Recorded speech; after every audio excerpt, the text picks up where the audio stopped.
तो हमारी film industry का third class C class movie का ठरकी एक्टर काला कौवा जो खुद को बोल रहा है मिथुन चक्रवर्ती को उठाकर लेकर आ गए। वो मिथुन चक्रवर्ती जिसने जिंदगी में एक लफ्ज भी खुद नहीं बोला, क्योंकि फिल्मों में काम करता था, इनको स्क्रिप्ट देखने की इतनी आदत हो गई कि वो वहां पर भी स्क्रिप्ट में देखकर ही बोल रहा था। उसने कहा मैं काला कौवा हूं जो बीजेपी के पेड़ पर अभी आकर काएं काएं कर रहा हूं। कमाल की बात ये वो सभा को संबोधित कर रहा था और उस सभा में भारत के प्रधानमंत्री नरेंद्र मोदी जी भी बैठे थे।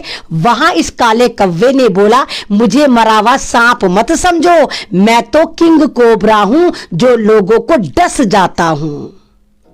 सही कहा तूने मिथुन चक्रवर्ती, तू वाकई किंग कोबरा है, क्योंकि भारत की जिस जनता ने, जिन फैन ने, जिन तेरे चाहने वालों ने तुझे दूध पिला पिलाकर मिथुन दा बनाया, तेरे मंदिर बनाए, उन्हीं लोगों को तू डसने की बात करता है। तू उम्र के आखिरी दौर में है और तूने अपनी जहन्नुम पक्की कर ली। तू तो मरने की कगार पर है, बुढ़ा हो चुका। जिस भारत ने तुझे सर पर बिठाया उस भारत के लोगों को तू डसने की बात करता है। तूने अपना कैरियर भी खत्म करा, अपनी इज्जत भी खत्म करी, साथ साथ तूने अपनी फैमिली की भी इज्जत खत्म करी। शायद आपको पता नहीं होगा, मिथुन चक्रवर्ती जो ड्रामे करता था फिल्मों में कि हर फिल्म में इसकी बहन को गुंडे लेके चले जाते थे रेप करने और ये फिर उनसे लड़ता था। लेकिन रियल लाइफ में जब इसके बेटे ने एक औरत का मुसलसल रेप करा और वो प्रेग्नेंट हो गई तो इसने और इसकी बीवी ने उसका जबरन अबॉर्शन कराया।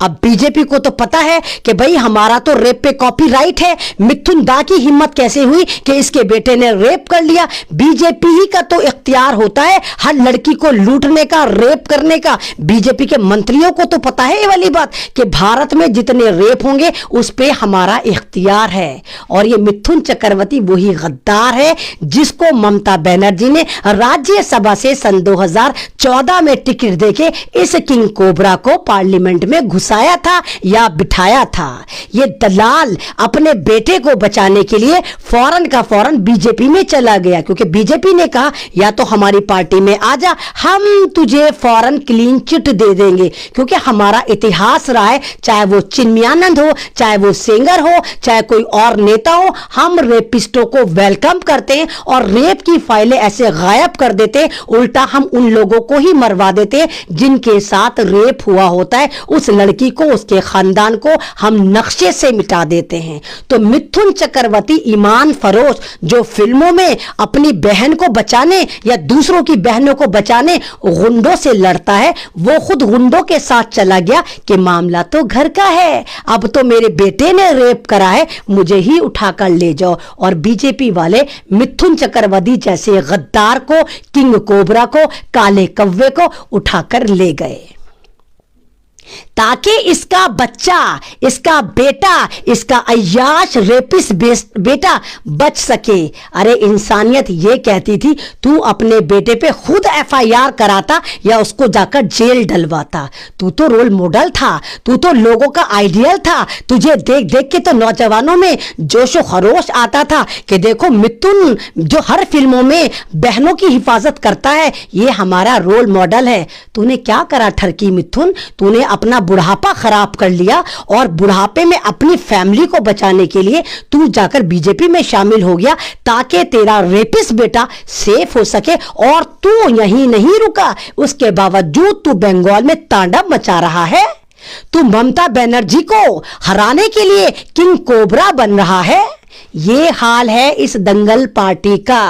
और ये यही नहीं थमे, स्ट्रीम मीडिया का हाल देखिए, वो तो जलालतपन में और भी आगे पहुंच चुकी। अभी वहां पर नरेंद्र मोदी की रैली हुई, रैली को इन्होंने बहुत कामयाब बताया। दूसरी रैलियों के फोटो खींच खींच के वीडियो बना बनाकर स्ट्रीम मीडिया ने, गोदी मीडिया ने चलानी शुरू कर दी। लेकिन जब सोशल मीडिया पर ये वाली बात वायरल हुई कि ये रैली इनकी नहीं थी, तो सुधीर चौधरी जी न्यूज का चोर चकार वो कहता है भाई हमने अपनी रैलियों में सोशल डिस्टेंस का ख्याल रखा। अबे वो कुत्ते, अबे वो पीएमओ के भौंकने वाले कुत्ते, जब कोरोना की वैक्सीनेशन आ गई तो तूने सोशल डिस्टेंस का ख्याल रखा। जब कोरोना की वैक्सीनेशन नहीं बनाई थी, फर्जी वैक्सीनेशन नहीं बनाई थी, तो बिहार में तुम सारे के सारे सर जोड़ के फिर रहे थे। क्या खूब बात है, कोरोना को तुम आपदा बनाकर यूज कर रहे हो कि बस किसी भी तरह बंगाल में हम कब्जा कर लें, वहां की सीटों को लूट लें। तो तुम गलत फहमी के गुब्बारे फोड़ रहे हो। वो बिहार था, ये बंगाल है, और तुमने गलत जगह रॉन्ग नंबर डायल करा। तुमने ममता बनर्जी पर हमला कराकर अपनी मौत को दावत दी। तुम देखो तुम्हारे साथ अब क्या होता है। ये स्ट्रीम चैनल मेरे भाइयों बहनों इतने घटियापन पर उतर गया है कि वो क्या चला रहा है, लोगों का दिमाग डाइवर्ट करने के लिए क्या क्या बकवास कर रहा है कि बंगाल में बमों की फैक्ट्रियां, बंगाल में इतनी माचिस की फैक्ट्री नहीं है जितनी वहां पर बम की फैक्ट्रियां लगी हुई हैं। बंगाल में अलकायदा का जमावड़ा, बंगाल में मुसलमान अलकायदा बनने की कगार पर, यानी वहां पर भी सिर्फ मुसलमानों पर राजनीति, क्योंकि इनको मुसलमान सबसे इजी चुग्गा लगते हैं। मुसलमानों के बगैर इनके पानी हजम नहीं होता। जब तक ये किसी बात में मुसलमानों को टारगेट ना कर दे, इनकी सत्ता, इनकी कुर्सी नहीं चलती, इनकी न्यूज नहीं चलती। तो वहां पर मुसलमानों को बदनाम करने के लिए ये न्यूज चला रहे हैं स्ट्रीम मीडिया पर कि बंगाल में घर घर में बमों की फैक्ट्री चल रही हैं। जब लोगों ने वहां आरटीआई डाली तो निकल कर आया कोई नहीं चल रही। उल्टे सीधे स्टेटमेंट दे रहे कि बस किसी भी तरह ममता बनर्जी को हराकर वहां पर सत्ता में किंग कोबरा की पार्टी यानी भाजपाई बैठ जाए, ये भारतीय दंगल पार्टी वहां पर दंगल मचा सके। अभी आपको पता होगा कि अभी 130 लोगों को 20 साल बाद बाइज्जत बरी करा गया। 130 मुसलमानों को 20 साल बाद बाइज्जत बरी करा गया, जिसको बीजेपी की सरकार में सन 2001 में उस वक्त जेलों में भर दिया गया था जब अमेरिका पे हमला हुआ था। अब तो समझ जाओ इन भाजपाइयों के तार कहां से जुड़ते हैं, इजराइल से जुड़ते हैं। जैसे वो मुसलमानों को वहां मार रहे हैं, फर्जी हमला था, वो भी खुद यहूदियों ने हमला कराया था वर्ल्ड ट्रेड सेंटर पर, और उसमें एक यहूदी नहीं मरा था, कम से कम 7-8 हजार सारे ईसाई मरे थे। वहां के बाद इन्होंने यहां पर तांडव मचाया जब बीजेपी की सरकार थी। मुसलमानों को धकड़ पकड़ करी, इतने हाई लेवल पर मुसलमानों को पकड़ा। कोई डॉक्टर था, कोई इंजीनियर था, कोई वाइस चांसलर था, कोई कॉलेज में प्रोफेसर था, कोई बिजनेसमैन था, उन सबको पकड़ पकड़ के इन भाजपाई सरकार ने सन 2001 में जेलों में ठूस दिया। और 3 दिन बाद अदालत में आखिरी सुनवाई हुई कि इन पे कोई भी ऐसा जुर्म साबित नहीं कर पाई ये सरकार कि ये गुनाहगार थे।